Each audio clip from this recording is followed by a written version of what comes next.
महत्वपूर्ण है कि जिस तरीके से जोरदार स्वागत किया गया, गले मिलना, एक साथ कार में आना, पीएम के आवास पर प्राइवेट डिनर, तो दो व्यक्ति के बीच का जो एक बॉन्डिंग है, जो रिलेशन है, वो भी काफी कुछ बयां करता है। देखिए, एक चीज तो हम आगाह भी करते हैं और इस बात को लेकर के बार बार दोहराते हैं।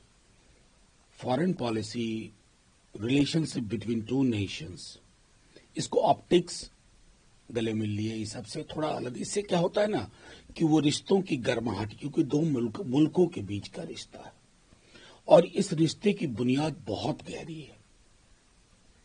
50 वर्ष से ज्यादा इस रिश्ते को अगर आप देखें तो तमाम दुनिया, वैश्विक पटल पे जो भी उस स्फीयर में हो रहा था, हमारे रिश्ते को, इंडो रशियन रिलेशनशिप को, वो आघात नहीं कर पाया। उस दृष्टिकोण से देखा जाए, और मैं बार बार दोहरा रहा हूं, हाल के अगर जियो पॉलिटिकल स्फीयर को आप देखें तो कुछ मुल्क ऐसे हैं, यूरोप के, अमेरिका इटसेल्फ, जो निर्धारित करने की कोशिश करते हैं कि हमारे बायलैटरल रिलेशन किसी एक मुल्क के साथ किस प्रकार हो, और हमारा उस चीज को नकारना एक बहुत बड़ा संकेत होगा कि हम कहां से क्या लें, क्या ना लें।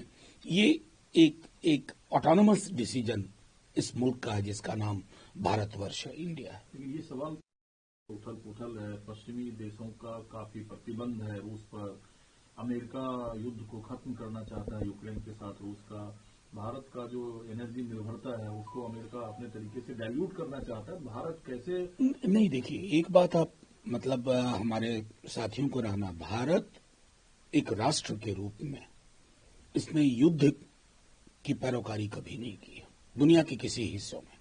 हम जब आजाद हुए थे, नए नवेले, मैं 47 की बात कर रहा हूं, जब चुनी हुई सरकार भी नहीं बनी थी, हमारा पक्ष स्पष्ट था और वही निरंतरता हमारी फॉरेन पॉलिसी का हिस्सा होना चाहिए। जो लोग, हम तो बार बार कह रहे हैं, हमारे देश के प्रधानमंत्री कह रहे हैं, सारे हमारे ब्यूरोक्रेट्स कह रहे हैं, अपोजिशन कह रहा है कि युद्ध समाधान नहीं है, बुद्ध की धरती से दूसरा कोई स्वर जा भी नहीं सकता।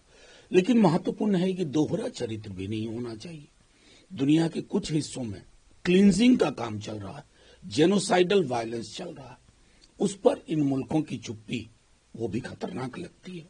तो दोहरा मानदंड तो नहीं होना चाहिए। लेकिन सर, वर्तमान दौर में भविष्य की बात ज्यादा करता दिखता है जब मोदी पुतिन बातचीत में स्ट्रेटेजिक इकोनॉमी 2030 पर जो है रोडमैप की संभावना ज्यादा है। तो 2030 रोडमैप क्या हो सकता है? देखिए, मैं बार एक ही लाइन में मैं कहूंगा कि हमारी बायलैटरल मीटिंग में जो भी हमारी चीजें हों, हमारी अपनी शर्तें हों, उन शर्तों का निर्धारण कोई तीसरा, चाहे वो कितनों भी बड़ी चौधराहट उनके अंदर हो, वो निर्धारित ना करे।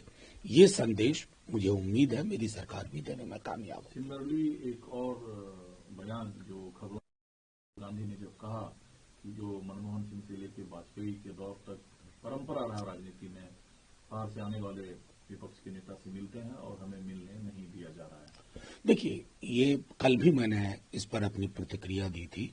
राहुल गांधी जी मत बोलिए ना, he is leader of opposition. एक लीडर ऑफ अपोजिशन, संसदीय व्यवस्था में सत्ता पक्ष और विपक्ष होता है। विपक्ष के नेता के तौर पर अगर वो रख रहे हैं अपनी बात, तो क्या ये गलत है? हमने तो वो दौर भी देखा है कि विपक्ष का लीडर यूएन में भेजा जाता था सरकार की तरफ से कि भारत का पक्ष रखे। भरोसा था ना। आज वो भरोसे का सूचकांक नीचे क्यों जा रहा है? ये संसदीय व्यवस्था भारतवर्ष की अपनी छवि के लिए भी उचित नहीं है। ये पब्लिक डोमेन में रखने की बात, स्तर पर सरकार और विपक्ष के बीच जो प्रक्रिया है उसका पालन करते हुए मुलाकात की। इस देश में बहुत सारी चीजें छत विछत हुई हैं बीते वर्षों में। आप जिस कह रहे हैं आंतरिक पब्लिक डोमेन में, यहाँ तो सब कुछ पब्लिक डोमेन में ही होता है। अचानक कोई किसी पद से गायब हो जाता है, आज तक पता नहीं चलता।